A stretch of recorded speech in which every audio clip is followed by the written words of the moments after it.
after years of war.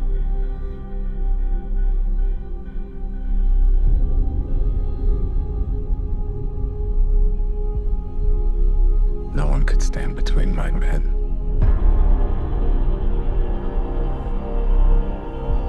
And home.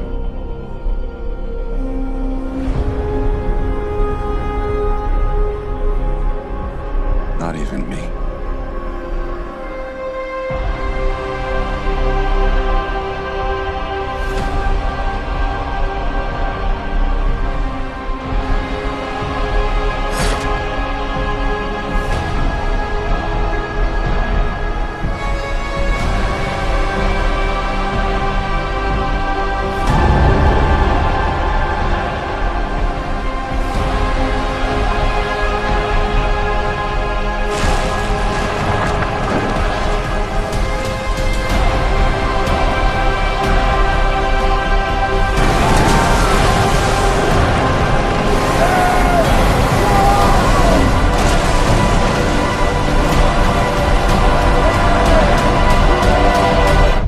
Promise me you will come back. What if I can't? زي يا شباب، يعني ما كانش ينفع فوت الكلام على تريلرز اوديسي بصراحه، فيلا نبدا بسرعه عشان يعني في فيديوهات تانية انا عايز اعملها اصلا وبصدق ان انا اعمل واحد حتى.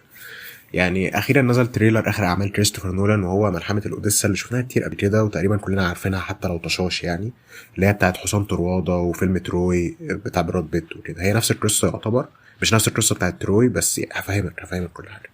اللي متاخد منها ملحمه الاوديسا هي روايه او كتاب يعني، فاحنا معانا المرجع الاصلي وعارفين القصه كلها.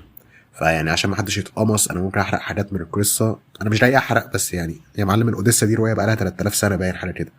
فيعني يلا بنبدا التريلر بالمشهد ده، والفريم ده جامد فشخ يا جدعان. المهم ان الفيلم فيه تقريبا كل الممثلين الكبار في هوليوود حاليا، غير الكاست اللي احنا ما نعرفوش كمان.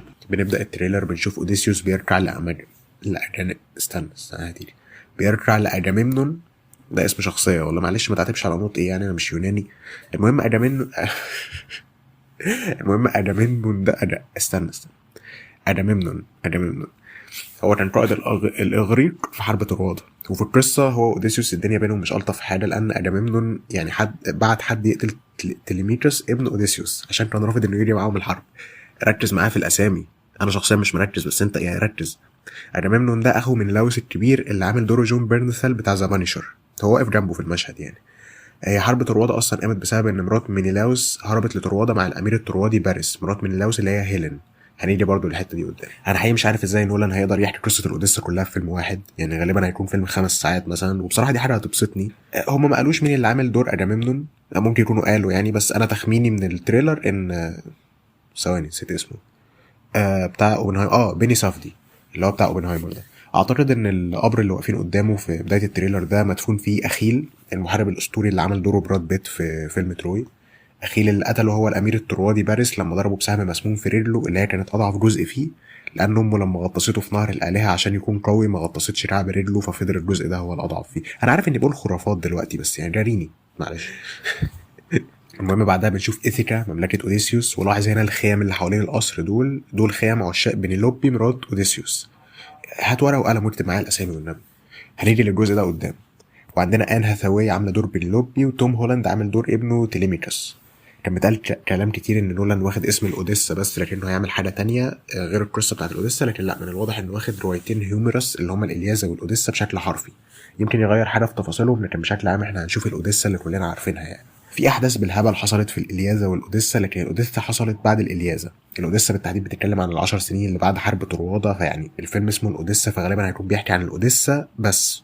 تمام، فاحنا حرفيا هنخش في نص الأحداث، لأن هيكون في إلياذة وحرب طروادة حصلت قبل أحداث الفيلم.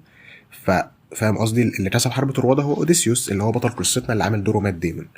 المهم نرجع للقصة. فأوديسيوس رجالته بتفضل تموت وتقل خلال القصة، فبرضه في التريلر ده بيوريك احنا فين في القصة. كل ما الرجالة يكونوا أقل كل ما ده معناه إننا أقرب للنهاية.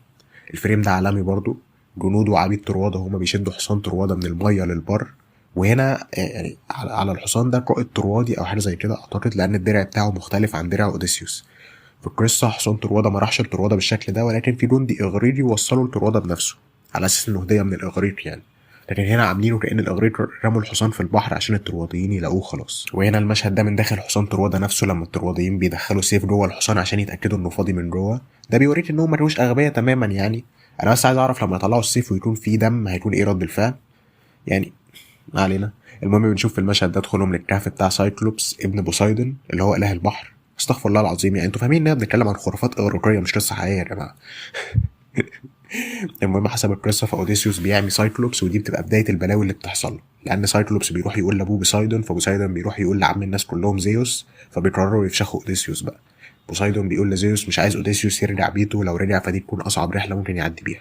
هما كده الالهه الاغريقيه دايما عقلهم صغير، بيحبوا الانتقام زي عينيهم. لا مؤاخذه سايكلوبس. وهنا الجنود ممكن يكونوا هما بيهربوا من سايكلوبس بعد ما اوديسيوس فقع عينه. بعدين بنشوف المشهد ده، واعتقد ان المشهد ده في العالم السفلي او الاندر وورلد يعني، وغالبا اللي واقف قدام اوديسيوس ده هو اخيل شخصيا. وبنشوف العاصفه البحريه دي بسبب غضب بوسايدون عليهم اللي هو زي ما قلت لك اله البحر. بعدين بنشوفه بيتكلم مع ان هاثاواي وبيقول لها انه ممكن ما يقدرش يرجع لها تاني، بس اعتقد المشهد ده فلاش باك من قبل اصلا حرب طروادة، لان هي القصه ان بعد حرب طروادة ما بتوصلش اخبار لعيله اوديسيوس عن اي حاجه عنه، فبيفتكروه مات او مختفي ايا كان السبب يعني. فابنه تيليميتس اللي هو توم هولاند بيروح يطلب مساعدة مينيلاوس اللي قدر انه يرجع وطنه بعد حرب طروادة، وزي ما شفنا في المشهد ده في التريلر هو كان واحد من اللي كانوا جوه حصان طروادة وقت الحرب. كمان حسب الاخبار فزندايا هتعمل دور اثينا، هجيلها كمان شويه. المهم فاوديسيوس زي ما قلت لك ملك ايثاكا او ايثاكا ما علينا يعني، وحرب طروادة كانت في طروادة يعني حماده هلال قوي. فبص على الخريطه المسافه بين طروادة وايثاكا حرفيا فرق الكعب، ولكن هو هيفضل 10 سنين بيحاول يرجع ايثاكا بعد ما خلص حرب طروادة، وهي دي قصه الاوديسا يعني. عندنا روبرت باتنسون برضه هيعمل دور انطونيوس، ويعني انطونيوس شخص شرير مش كويس، هو واحد من عشاق بنيلوبي. الفكره ان بعد ما اوديسيوس ما بيرجعش بيفكروه مات، فالقصر بتاعه بيتملي بعشاق بنيلوبي اللي عددهم تقريبا 108، وبيعملوا حفلات كل يوم بقى في القصر بتاعه كده. في نفس الوقت بتكون الالهه اللي بتحمي اوديسيوس هي اثينا، وبتروح لتليميتس تقول له روح دور على ابوك، ابوك لسه عايش يا عبيط. ومن ضمن القصه ان اوديسيوس بيتحبس عند الهه اسمها كاليبسو، بتحبسه حبا فيه لمده 7 سنين تقريبا لحد ما بيقدر يمشي من عندها. مش عارفين مين اللي عامل دورها لحد دلوقتي، بس في اشاعات انها سامانثا مورجان. لكن تشارليز ثيرون عامله دور سيرسي، الهه وساحره برضو ليها دور في القصه. ولوبيتا نيونجو في الفيلم برضو مش عارفين دورها، وفي اخبار انها عامله دور هيلين. عامله دور هيلين. انا مش عنصري والله يعني انا مش ابيض اصلا، بس يعني ماشي يا معلم اللي انت شايفه يعني. بنشوفها في اللقطه دي جنب مينيلاوس فهي غالبا هيلين. ولوبيتا نيونجو جميله شكلا فعلا، هي هيلين كان متقال يعني في الاوديسا ان هي اجمل نساء الارض.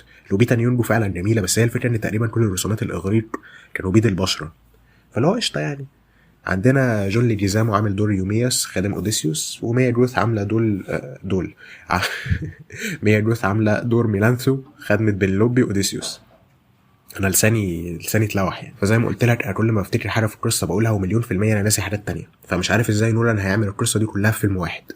فانت لو مهتم تعرف القصه روح اقرا الاوديسا موجوده يعني. وانا عن نفسي اعتقد ان نولان مش هيغير اي حاجه محوريه في القصه، ولكن اعتقد انه هيتلاعب بالزمن كعادته يعني. القصه مش هتمشي بشكل خطي مستحيل، فاهم؟ احنا مش داخلين فيلم البيتر ميمي. بالمناسبه انا مش مهتم بحوار الدقه في الاقتباس ده يعني، مش لازم ياخد كل حاجه في الاوديسا بالحرف ويراعي كل حاجه تاريخيا والعبط. بقول لك لوبيتا نيونجو عامله دور هيلين، فاهم؟ فهو طالما عامل الفيلم حلو انا تمام يعني.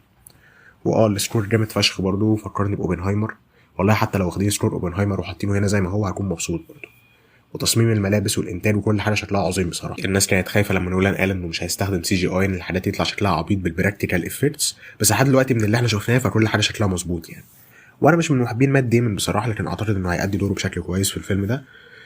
فبس انا عارف ان انا اتكلمت بسرعه، بس يعني معلش انا بقالي كتير قوي ما عملتش فيديوهات يعني، وانا عندي برد اصلا، معلش تريلر بس هو تريلر حلوه فانا كان لازم نتكلم عنه. حاولت اقول كل حاجه عندي يعني. ولو عجبك الفيديو تقدر تعمل لايك، لو حابب تسمعني تاني اعمل سبسكرايب، وبس كده. السلام عليكم.